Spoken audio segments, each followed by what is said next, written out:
My story really starts when I was 5 years old, and my parents sat my sister and I down to tell us that they were getting divorced.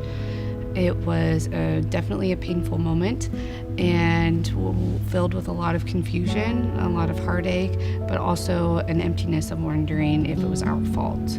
Because of that, I think growing up, I was always looking for a longingness, definitely in a male role as well, but also just wanting something to fill whatever it was that I didn't know was just pain. I remember making friends, and I had a lot of friends, but I always navigated more towards the other sad kids. We just kind of shared a bond that even though we didn't talk about it, it was comforting to know that I wasn't the only one. I didn't want to spend a lot of times with happy families, and especially to go over to sleepovers with parents that were still together, or if there were multiple siblings when it was just my sister and I. So because of that, I really believe that I tended to kind of be geared towards more of hiding who I was. I learned how to have a mask. I learned how to fake a smile. With all of the hurt and everything that I felt, I didn't really know that Jesus cared about that. I remember learning a lot that Jesus died for all of us on earth and whatnot over the years, but I didn't actually believe that he died for me. I didn't really believe that Jesus loved me, and I knew he loved all of us as people, but I didn't know that it was me. And I remember being baptized at 7, and I did it because I wanted to party and because I wanted to feel special. And I knew what I was doing. I knew what I was accepting. But I think part of it was just a lot of sadness and a lot of loneliness. And I just wanted the pain gone. When I got into high school, I was participating in a lot of things. I was a cheerleader for football and basketball. I was in band, started dating, dated a numerous amount of people that just didn't really fall in love, nothing really meshed or anything, until I finally found one. And he said all the right things, he did all the right things, and he saw something in me that needed to be filled. And he also had something that he needed to be filled. And because of that, I think we tried to do it with each other. The problem was that it turned violent, and it turned miserable, and it turned disgusting, and it turned into something that I didn't recognize myself in. I was physically starting to exhibit these symptoms that something was wrong, something wasn't okay, whether it was through restricting and losing weight, or these tremors that I was having at school when I would have to go see him, and all of these things that were happening that we couldn't really piece together. There was no medical evidence of something going on other than that I was getting sicker, and we didn't know why. We didn't talk to very many people about it. It again kind of became our family secret because we didn't know what to do. My mom had reached out definitely to the judicial system in general to see what else we could do, reached out to the school. So because of that, and because I didn't feel necessarily as protective as I could have, and even though my mom and the rest of my family tried to keep me safe, it diminished my faith a little bit more. Again, that affirmation that I really didn't deserve to be better. I didn't deserve that Jesus died on the cross for me was kind of confirmed by this. Again, even though I logically knew that was a lie from the enemy, the feeling of it inside was still that I wasn't worth it. And because of that, I would go to church, and I would be in our youth group, and I would bawl my eyes out. And I would just sit there crying while these songs were playing of joy, but also some of them was filled with sadness and just needing hope. And I remember someone from church had asked me, "Why do you always cry at church?" And I said, "Because I have nowhere else to do it." And through that, I really found that I was getting my calling then. I remember being up there at 16, sitting there at church, and I heard Jesus' voice for the first time saying, "You are going to help someone like you, and you're going to help someone like that boy who's doing this to you. And I'm going to give you the ability to not only see the good in the victim, but to see the good in the perpetrator." Over the years, because this was a very long time, this took a good 10 years to kind of detach from. After a while, I had known my husband through church, but we had eventually gotten married. I received my master's in social work and started working in the social work field.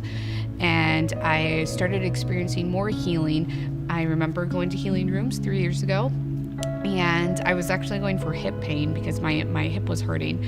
And I remember someone had prayed for me, and they told me that Jesus really loves me.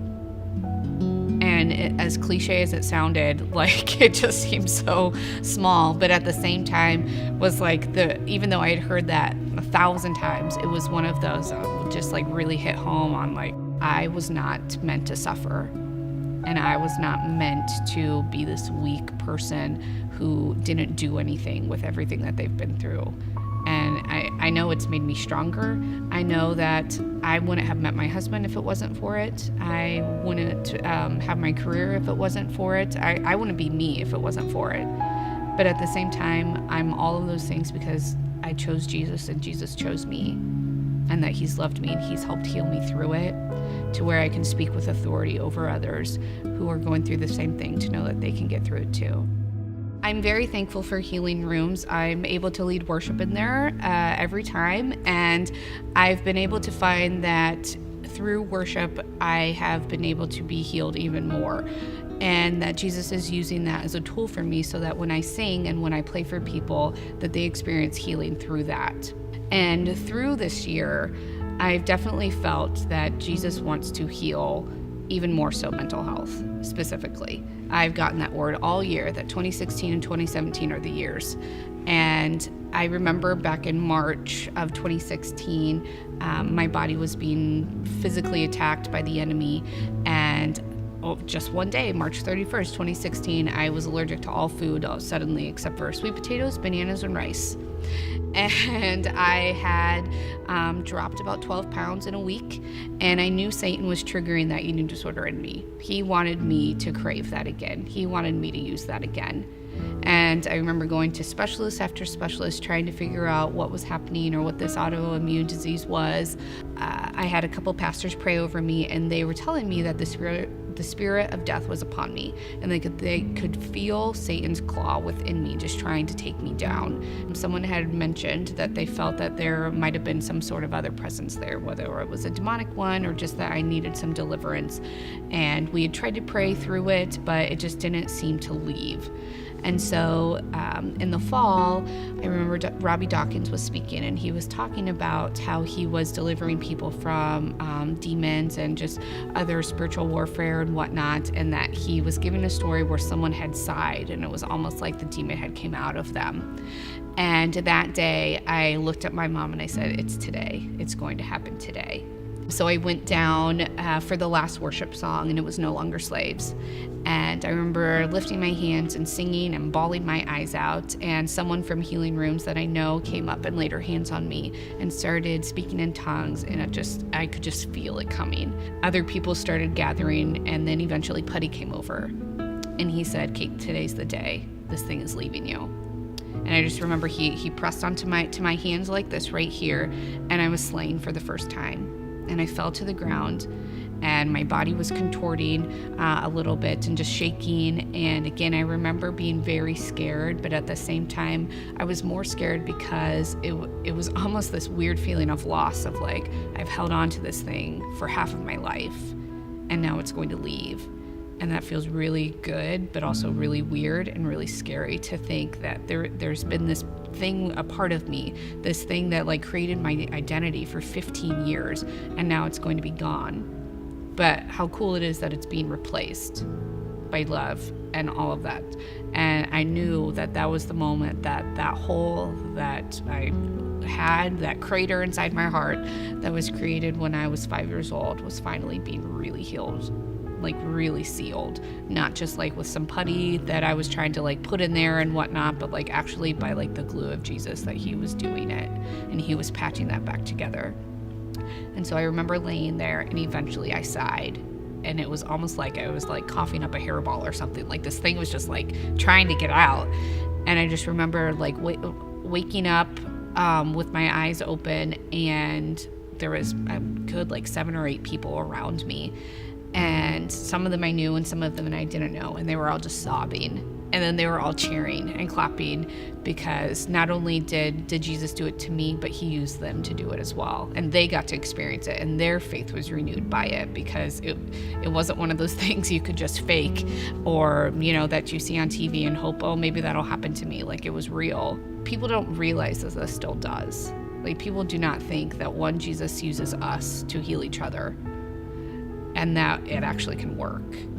And I know, at least in my practice and in my worship, everything is just soaring, which is awesome. But at the same time, it's because I know that I deserve it, and that because I have something to offer.